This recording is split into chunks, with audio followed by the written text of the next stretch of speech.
Hello, and welcome to the Fighting Moose Podcast. I'm your host and narrator, Jason Hendrickson. This is a podcast where I retell stories, some fictional and some historical, that can be enjoyed by people of all ages. Here we are today with another story about a friend I hope to see on Isle Royale. Today, we are going to read about the beaver, with the story How a Beaver Builds His House, which comes to us from the book The Animal Story Book, which was edited by Andrew Lang. Now this friend may be hard to see, as I will be trying not to walk through the ponds made by Patty the Beaver, but we are camping near some bodies of water, so I may still get to see him. We will see.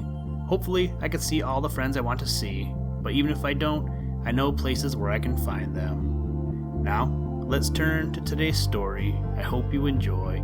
Let's begin. Liftoff. We have a liftoff.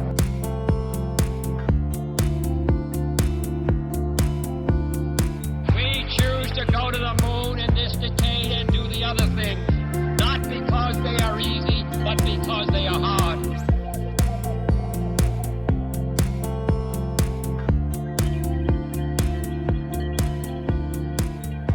How a Beaver Builds His House. If we could look back and see England and Wales as they were about 1,000 years ago, we should most likely think that the best houses and most prosperous villages were the work not of the Saxon or British natives, but of the little beavers, which were then to be found in some of the rivers, though they have long ceased to exist there. Those who want to see what beavers can do must look to America, and there, either in Canada or even as far south as Louisiana, they will find the little creatures as busy as ever and as clever at house building as when they taught our forefathers a lesson in the time of Athelstan or Canute. A beaver is a small animal measuring about 3 feet and has fine, glossy, dark brown hair. Its tail, which is its trowel and call bell and many other things besides, is nearly a foot long and has no hair at all, and is divided into little scales, something like a fish. Beavers cannot bear to live by themselves, and are never happy unless they have 200 or 300 friends close at hand, whom they can visit every day and all day, and they are the best and most kindly neighbors in the world, always ready to help each other, either in building new villages or in repairing old ones. Of course, the first thing to be done when you wish to erect a house or a village is to fix on a suitable site, and the spot which every beaver of sense thinks most desirable is either a large pond, or, if no pond is to be had, a flat, low plain with a stream running through, out of which a pond can be made. It must be very, very long, while since beavers first found out that the way to make a pond out of a stream was to build a dam across it, so strong that the water could not break through.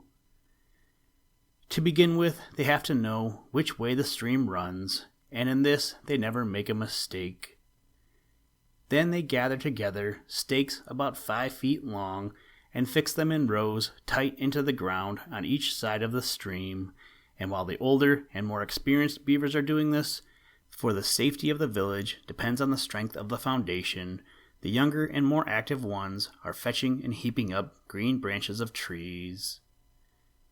These branches are plaited in and out of the rows of stakes, which by this time stretch right across the river and form a dam often as much as 100 feet from end to end. When the best workmen among them declare the foundation solid, the rest form a large wall over the whole of stones, clay, and sand, which gradually tapers up from 10 or 12 feet at the bottom, where it has to resist the pressure of the stream, to 2 or 3 at the top, so that the beavers can, if necessary, pass each other in comfort. And when the dam is pronounced finished, the overseer or head beaver goes carefully over every part to see that it is the proper shape and exactly smooth and even, for beavers cannot bear bad work and would punish any of their tribe who were lazy or careless. The dam being ready and the pond made, they can now begin to think about their houses, and as all beavers have a great dislike to damp floors and wet beds, they have to raise their dwellings quite 6 or 8 feet above the level of the stream, so that no sudden swelling of the river during the rainy season shall make them cold and uncomfortable. Beavers are always quite clear in their minds as to what they want and how to get it, and they like to keep things distinct. When they are in the water, they are perfectly happy, but when they are out of it, they like to be dry, and in order to keep their houses warm and snug, they wait till the water is low during the summer, and then they can drive piles into the bed of the stream with more safety and less trouble than if the river is running hard. It generally takes 2 or 3 months before the village is finished, and the bark and shoots of young trees, which is their favorite food, collected and stored up. But the little round huts, not unlike beehives, are only intended for winter homes, as no beaver would think of sleeping indoors during the summer, or indeed of staying 2 days in the same place. So every 3 or 4 years, they spend the long days in making their village of earth, stones, and sticks, plastered together with some kind of mortar which they carry about on their tails to spread neatly over the inside of their houses. All that a beaver does is beautifully finished as well as substantial. The walls of his house are usually about 2 feet thick, and sometimes he has as many as 3 stories to his house, when he has a large family or number of friends to live with him. One thing is quite certain, no beaver will ever set up housekeeping alone, but sometimes he will be content with 1 companion, and sometimes he will have as many as 30. But however full the beaver hut might be, there is never any confusion. Each beaver has his fixed place on the floor, which is covered with dried leaves and moss, and as they manage to keep open a door right below the surface of the stream, where the food is carefully stored up, there is no fear that they will ever be starved out, and there they lie all through the winter and get very fat. Once a French gentleman who was traveling through Louisiana was very anxious to see the little beaver colony at work, so he hid himself with some other men close to a dam, and in the night they cut a channel about 1 foot wide right through, and very hard labor they found it. The men had made no noise in breaking the dam, but the rush of the water aroused one beaver who slept more lightly than the rest, and he instantly left his hut and swam to the dam to examine what was wrong. He then struck 4 loud blows with his tail, and at the sound of his call, every beaver left his bed and came rushing to see what was the matter.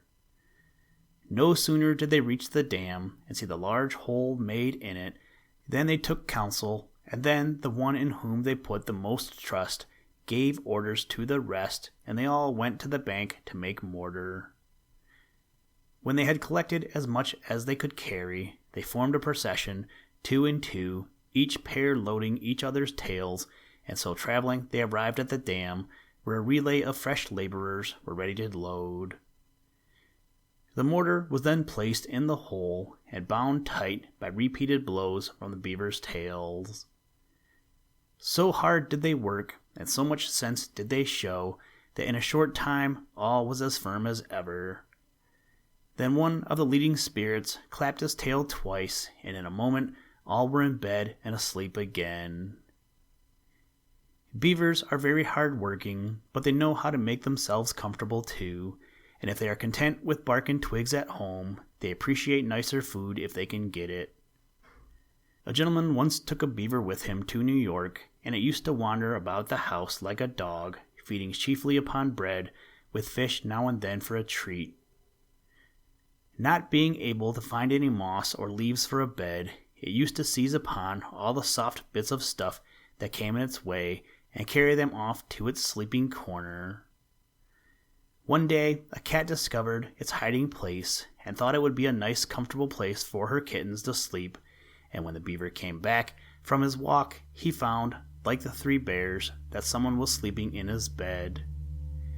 He had never seen things of that kind before, but they were small and he was big, so he said nothing and lay down somewhere else.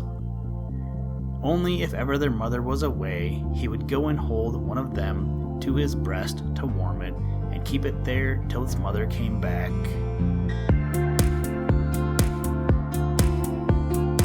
Listen, Tranquility Base here. The Eagle has landed. That's one small step for man, one giant leap for mankind.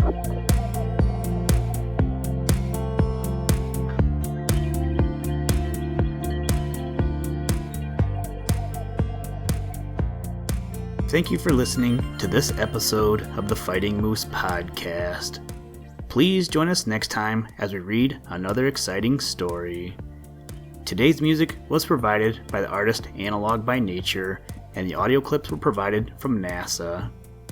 For more information to download and or listen to audio or materials from all our recordings, or to contact us, please visit www.thefightingmoose.com, or you can follow the links in the show notes. If you enjoy the podcast, please leave us a review wherever you get your podcast or on iTunes, and tell a friend.